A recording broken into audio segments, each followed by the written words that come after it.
guys? Welcome back to That Horror Couple. I'm Kaylee. And I'm Rob. And today's the day we are finally here to talk all spoilers involving Scream 6. We hope you're ready. I held my tongue long enough. Yes, we have. Now it's time to tongue it. Yeah. You can't censor me. No. Whatever I wasn't allowed to say, We're saying now. we're going to say. Yeah. I'm going to take Scream 6 and we're going to put my finger in it. Oh my god. I'm going to fist this thing. That horror couple. Oh yeah. That horror couple. It's us. That horror couple. That horror couple. And they talk about horror. Like and subscribe. So in the opening sequence of the film, as we mentioned in our non-spoiler review, we do get Samara Weaving from Ready or Not and The Babysitter. She's an awesome actress I and was super psyched. hot. I love her. I was psyched to see that she was in this movie. Yeah, she's actually like a slasher professor at the college that all the kids go to. What an awesome occupation that is. Yeah, it's really cool. I'm going to kill my guidance counselor for not recommending that for my yeah, future. right. Where was that on career day? I know, right? That's a major? Yeah, she's a slasher professor. Dives into the, realm of slasher films in her classroom, so that's pretty cool. So she fists it. Yeah, I guess. I think she's going on like a Tinder date, and she has the guy on the phone. He's like, I'm lost. I don't know where you are. So she comes out of the bar she's in, lured into a dark alleyway, which is a Scream movie no-no. You don't go away from people into a dark place. Like, that's just... I do like how it started out. Like we said in our last review, it started out Scream style. She's on the phone. We hear the voice. We're like, we know that voice. We hear Roger Jackson's voice. Yeah. Yes. So right away we're like, this feels right. Yes. It feels good, baby. Yes, and she gets stuck in the alleyway, and the killer gets the one up on her, stabbing her very brutally, like he's angry, which is it's really weird. He's a very, very brutal Ghostface. This is Ghostface on steroids. Yeah, and then we see something that has never really happened in an opener before. We see that the killer is revealed within a few minutes of the movie. The guy's taking the mask off. Yeah, right. That's what I thought. I was like, did they just give away who Ghostface is in the opening? And it's actually the guy that plays the new Flash in the new Spider-Man movies. I was like, I know him. Are you really friends with Peter Parker? I'll I don't remember his name, but I'll put his name in the review. But Credit the young man. I know. I think it's Tony something. Yeah, I'll put the Tony name. something. Yeah, Tony something. Mr. Something. Mr. Something. He just rips off the Ghostface costume, throws it in the dumpster, and just walks back into the streets of New York No, but like before nothing that, happened. his great one-liners on this Ghostface too. Other than the brutality, I thought the one-liners were great. The guy goes back to his apartment and he's looking for his accomplice, which is his roommate, and he gets on the phone with another Ghostface killer, and he ends up being gutted really gruesomely in front of the refrigerator, where his roommate is dead and cut up like Ted Bundy put him in there or something. It's Ted really Bundy? Or whoever. Jeffrey Dahmer. Okay, whatever. You totally screwed up your serial killers there. And I felt like, other than the brutality part, this Ghostface had great one-liners, and I just love that he's like, fuck the movies. Yeah, and then the title card Yeah. comes up. That is so cool. And we get to see that our 4 core characters, Tara, Sam, Mindy, and Chad, are actually out living in New York, going to college. The core 4. Yeah, the core 4. We love them. They're awesome. It's like Saved by the Bell, the new class, when they stuck together after college for some reason and all got the same dorm somehow. Okay. This movie did that too. Yeah. I'm living on the edge of tomorrow. You ever see that show? No. And it's all up to I've actually me never how seen far I go. When you said the college thing, it reminded me of Boy Meets World, where they all went to the same college. Yeah, somehow they all wound up together, right? With Mr. Feeney and everything.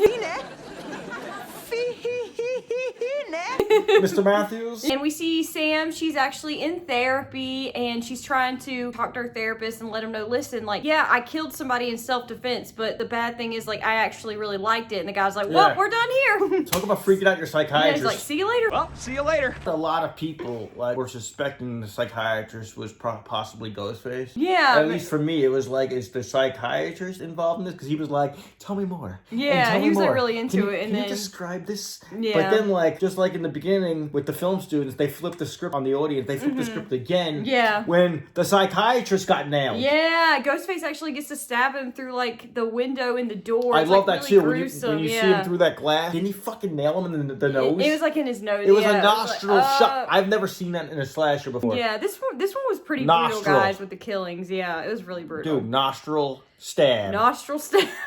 We see the core four, as they name themselves, in college. You know, Sam is trying to be very overprotective of Tara, you know, after being out of her life for so long and all of the events that happened in the previous film. And we see Tara trying to really pull away from Sam and not be so much in her shadow, wanting to do her own thing. She was out partying, and that to me was just pretty cool because it showed like the Halloween partying atmosphere. Everybody was in costume. And this film took place on Halloween, but they didn't have too much Halloween stuff, but they had enough, and that scene for me was really cool when you saw everybody dressed up in costumes, partying it up. We also saw Sam getting harassed. We saw Sam getting harassed. Like, people online were making up rumors that she orchestrated the whole thing and pinned it all on Richie in the previous film. It wasn't Richie and Amber, it was really Sam behind everything. And she, of course, she's upset. You know, she gets into an altercation that is filmed on someone's phone and posted on the internet to make her look bad. Going back to the first two film students, didn't they want to carry on Richie's work? They wanted to carry on Richie's work, ultimately kill Sam and Tara. I just love how this Scream 6 started. It kind of started like from the end. Like something we would normally think would be an end reveal was like the beginning. Yeah. So we're like, oh shit, like, okay, this carried on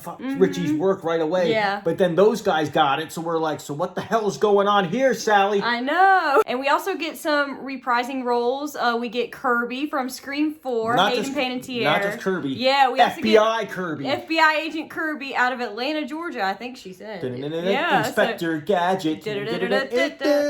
She was great as Kirby in Scream 4, and she reprised this role very well in this film. It was very believable that she was the same person, but that had been through trauma and grown from it, so it was really cool to see her. And we also got Gale Weathers. This film is very aware of everything, and they're very aware of like the fans and the fans' reaction.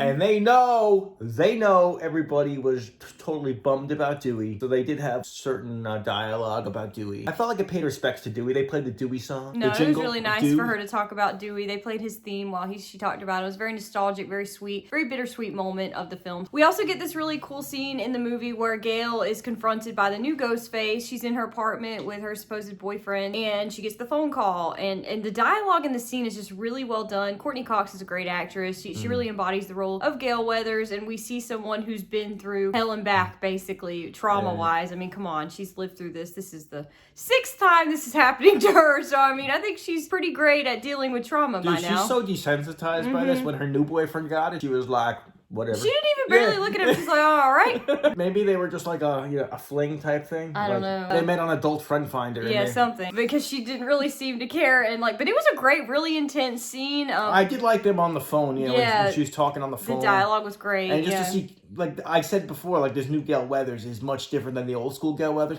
She's not about a story or about a book. She's about fucking making this shit stop. And like, you know, Ghostface was fucking with her, and she was fucking right back. She's like, come get me. She's like, I'm gonna blow your head off. Like, I'll blow your fucking head off. Yeah, she's not playing around. You get to see her in like intense peril. Like, she's stabbed, what is it, like 3 times in that scene, like really bad too. And she was shot in the stomach in part 5. You're supposed to think she's not invincible, like she's gonna die in this scene, but you know, obviously this is a spoiler review, so we find out she doesn't die, which is awesome. I didn't want her to die. I was really, really bummed about Dewey in the last movie, so I don't want any of our other like legacy characters to die. I thought this was it for her though. Yeah, I did too. She got stabbed. She got such an intense scene with Ghostface, and the whole like Dewey thing being brought up. Ghostface like really, really hit her at her lowest points, the lowest things that have happened to her in her life. Like, he threw that back in her face, so you're thinking this is gonna be one final standoff, like she's gonna go, but she didn't, so that's awesome. She's in the hospital, so she made it. She made it. She'll be in 7. There's an intense scene in the movie where it's intense, baby. Yeah, we see Danny, who is Sam's like new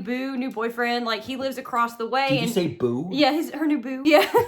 She sees him. She doesn't see him, but he sees Ghostface in their roommate's room, like Quinn. He sees the killer in their room, and he's trying to get their attention. He can't get their attention. I thought that guy was great, by the way. He was great. Danny was great. Like, Josh Segarra, like, he was really good in his role, and I can't wait to see him in the next film, because, spoiler alert, he lives, so awesome. Yeah, the chicks definitely wanted him, too. Yeah, oh yeah. Sam was all about the Danny. Yeah, but she was secretly banging him. Yeah, she was banging him. I guess it wasn't so much a secret, because when she told her friends, they were like, yeah. Oh, they knew? They weren't very surprised. But that definitely brings me to that ladder scene. Yes. Which was totally intense. Yes, there's stuff. Probably my favorite part of the movie. I mean, like, there are slasher films out there that, like, when you mention the title, I think of certain scenes. Like, when you say Halloween 4, I think of the rooftop scene. Yes. When you say Halloween 5, I think of that laundry chute scene. Yes. When you say Scream 6, I think of that ladder scene. The ladder scene. Yeah, like certain scenes pop out to me. This scene, you're gonna think of the ladder scene. It was really intense. Yeah. It's like, oof. This guy who, it's a screw move, so we suspect maybe he's the killer, maybe he's not. But now he's helping them. Yeah. They had to crawl across a ladder to the other side. Fucking Ghostface is on the other side of it though. Like, and Mindy's girlfriend is shaking stuck. the ladder, She's dude. the last one. But before that, she had gotten stabbed so brutally in the stomach. I was surprised she was even still able to walk or even try, like, crawl across that thing. She was gutted so deep in her stomach by Ghostface. And he was shaking the ladder, and it was like such an intense moment. Dude, and it made my butt cheeks I know. clench. I was like, I was just like, I felt it in my taint. I was so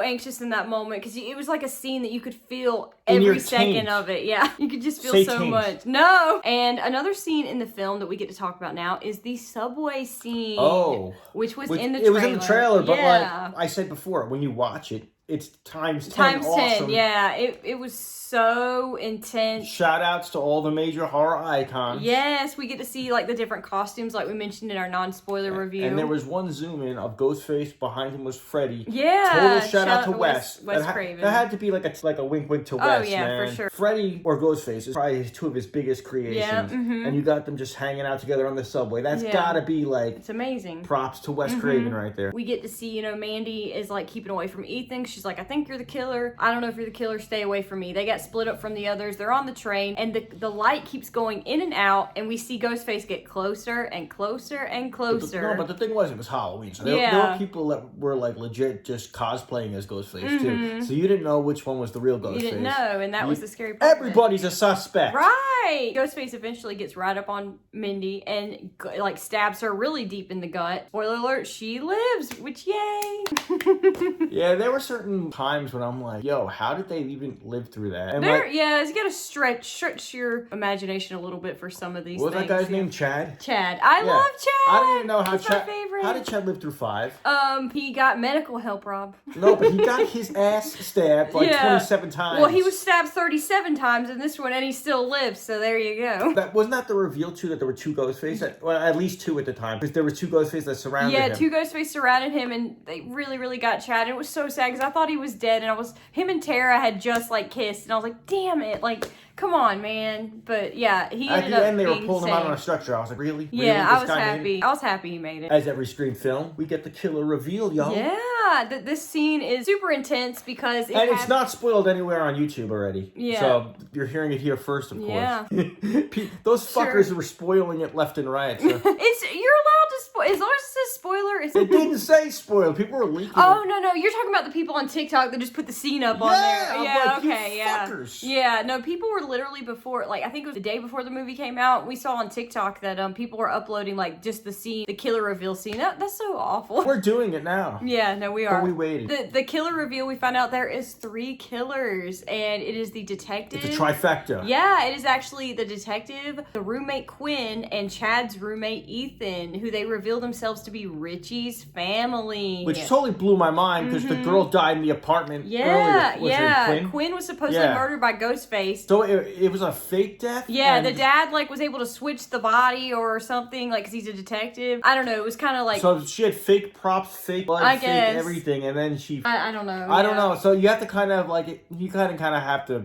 Stretch your imagination a little bit. Your disbelief, you got to kind of be like, okay, that's possible, I suppose. Yeah, just go with this movie magic, guys. I'm not gonna lie and say I saw it, something... I didn't know who the killers were. I didn't know either. But something weird in the theater when I was watching it, dude. Okay, the cop is related to Quinn. That's his daughter, right? Yeah. Quinn dies. The next time we see the cop's like, okay, he goes, how do we solve this case? Yeah, like he I'm wasn't like, even sad. Your daughter just died, bro. And Yeah. I was like, the cop's acting weird. Unless he really just doesn't like his daughter. He wasn't grieving at all, which totally made sense. So I'm like, okay, one of the killers is the cop. Yeah. Makes sense. And then his daughter's not really dead. Yeah. Okay, so I'm like, that makes total sense. I thought the cop was acting weird. I thought that was weird that he didn't grieve over his daughter. Yeah. But I didn't think the daughter was alive. I was like, that was like, say, what? So we find out that there's three Ghostface. They're Richie's family. And what's their motive? They want to get revenge for Sam killing Richie. Unlike the beginning guys wanted to carry on Richie's work. That's right, yeah. These guys were family. They're just getting and revenge. They're just like, motherfucker, you killed our family member. So we're gonna get you. Which is cool because, it just goes from right to 5 to 6 at the end. The reveal doesn't have to be totally... way out of left field kind of thing. It can make sense, yeah. For a Scream movie, sometimes the simplest thing is the best to do. Yeah, and I liked the reveal. I feel like going back just one movie for the reveal makes more sense. Yeah, sometimes. like I could see like for the next movie it being like something crazy, like them somehow bringing Stu back into all of this, which would be totally cool. I would love that. I want to talk about it. Yeah. The Ghostface Museum. All right, I probably couldn't say this in the non-spoiler review, but the Ghostface Museum, they had all these props. They had the TV there. Yeah, from the original. And then they said that killed Stu. And then someone said... Mindy said... She said, if you believe Stu is dead. Yeah, if you believe... Yeah, so that's a little Easter egg for you there. It's up in the air. Yeah, I think that they're going to... Everybody in the comments that are like, Stu's dead. Stu's definitely dead. No. They set the groundwork. They gave us a little Easter egg. They said, if you believe Stu is dead, anything... And especially with these films, anything's possible. Movie magic, guys. People get stabbed 200 times and then they're back like, ooh, that hurt. Awesome. Lillard he's still acting. He's still very much in Scream. He's at like every Scream convention. Yeah. So it's like Lillard will happily be Stu again. Yeah, I think so. I think so, and it's about time to tie it back to the original. I do like how Gail mentioned that Sydney deserves her happy ending, and she took her husband and kids somewhere safe. Which kind of makes sense. They moved her away, and they did it in such a good way that like they can continue this series without her, or they could bring her back. I mean, she's living off somewhere like on a farm, happy, or like something like that. Yeah. So it's like, dude, I mean, they did it. They did it in a way where they're like, oh, she moved. So it explained where she was. It explains she's okay, and it leaves the door open for Nev to come back anytime. And the ending scene where the killers are revealed, we get this awesome like epic fight with Tara and Sam versus Richie's family. Did you see Tara hanging from that balcony? Yeah, no, that's what I was about to say. Like Tara's like hanging, Sam's trying to hold on to her, and she's like, "You gotta let me go." And she like hands her a knife. She drops right onto Ethan. Ethan is able to get a stab in Tara in her abdomen, but then she like stabs him in the throat from his mouth. I have not seen stuff that wild since like John McClane was in that vent. That was really cool, and the twisting of the knife, you hear everything, and it's just gruesome and cool at the same time. Yeah, so the core four was in danger, but they all lived. They all lived to the end of the movie. Yeah, so did Kirby, so did Gail. So I mean, there you go. It's awesome. Who did we lose them? We didn't lose. We lost Mindy's girlfriend, Samara Weaving's character at the very beginning of the movie. So nobody major. Nobody major. Yeah, we got to keep all of our favorite characters, the core four. So hopefully they all make it through the rest of the series. And the three Ghostfaces are all dead now. The three Ghostfaces are all dead. The movie actually ends on Sam holding her father's Ghostface mask, like staring at it, kind of like rubbing it, and then she just kind of shakes her head and drops it and walks off with Tara. So I feel like that there's like some of that Billy inside of her a little bit. Well, there was Skeet in this a little bit. Skeet actually came back again for, Skeet, motherfucker. Yeah, Sam. Skeet, goddamn. For Sam. Skeet, motherfucker. Are you seeing Little John? Yes. Oh my god. Skeet came back in the same way he came back in the part 5 where Sam thinks she's talking to him, but really, he's not there. It was less this time, though. Yeah, it was less of him this time, but it was still cool to see him. There was more interaction with them last Sam time. and Billy in the last one. Which might mean she's a little less she's a little more mentally stable this time. And after the film is over, there's an end credit scene of Mindy just telling you not every movie needs an end credit scene, and then it's out. Which, dude, I thought it was gonna be Stu. No, yeah, that would have been really cool. Like him, finding out, reading a newspaper about the killings or something and being like, I thought it was going to be Stu, but then wound up being perfect because it was funny. Like every Scream film does, it turns the audience on its head, and it's like, we know what you guys are doing. Yeah. They knew the audience was sticking around for that after credit scene, and when, like Haley said, they said, not every film needs an after credit scene, guys. Yeah, that was super awesome. The theater laughed, and everybody just got up, and it was a good time, man. It was awesome. We really loved this movie. I loved the characters, story, the setting, the cinematography, the music, all of it. So in our non-spoiler review, I gave it a 9 out of 10. I'm gonna have to bump it up to a 9.5 out of 10. I really enjoyed it. Yeah, and I'm gonna give it a 9.5. After talking about it again, I want to see the movie again. So yeah, 9.5 out of 10. Yeah, I really have no problems with it. No complaints. It's gory. It's fun. It's definitely a Scream film. Yeah. It's definitely a Ghostface film. It's one of my favorite sequels. Yeah, mine too. It's right there with 4 for me. It's hard for me to pick because the first one's my favorite and then the fourth one, but this one's neck and neck with the the I fourth one. swear to God, man, I like 4, 5, 6 better than like 2 and 3. Yeah, well, it's No, hard. I really do. I think this cast is good enough and likable enough and talented enough to be the new crew. I like them just as much as the original cast. Hey, if that girl can like talk to ghosts and like hear voices, then bring back fucking Dewey. Yeah, there you go. Talk to Ghost Dewey. Yeah, there you go. True. So if you guys have seen Scream 6, please comment down below. Let us know your thoughts. Did you love it? Did you not? Make sure you Let's talk Scream, man. Yeah, let's talk light Scream. the comments up. Yeah, Let's make do sure it. you are hitting that bell to be notified about every time we drop a new horror movie trailer reaction, horror movie review. Make sure you like, comment, share, subscribe. Once again, I'm Kaylee. And I'm Rob. And we'll see you guys soon. Have a wonderful day.